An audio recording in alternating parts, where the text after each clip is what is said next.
छेलै गुमान भाई छेलै गुमान। वाह भाई वाह वाह खिलाड़ी वाह। भौजी के चोली पर छेलै गुमान फाइल के देवर क देलकै जियान। बोला हई रे बोला सारा रारा। ललका पियर का रंग से देखहि नहेले। ललका पियर का रंग से देखहि नहेले। भौजी के चोली वायरल भेलै रे। भौजी के चोली वायरल भेलै। ललका पियर का रंग से देखहि नहेले। ललका पियर का रंग से देखहि नहेले। भौजी के चोली वायरल भेलै रे। भौजी के चोली वायरल भेलै।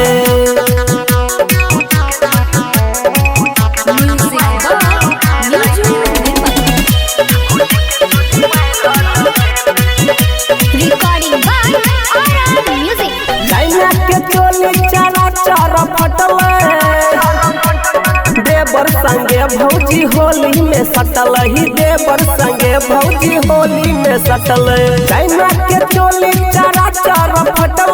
देवर संगे भौजी होली में सटल। कितने छोरा डालल कई नहीं बुझेले। भौजी के चोली वायरल भेलै रे। भौजी के चोली वायरल भेलै।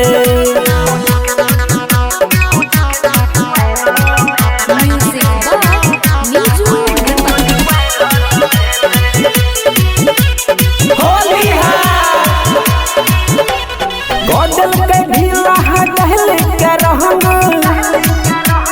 रंग देलकै अंकित उजाला अंग अहंग। राइटर राजा किशन संग गेले।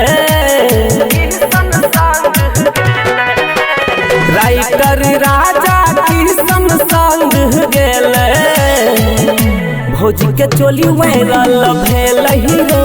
भौजी के चोली वायरल भेलै रे भाई।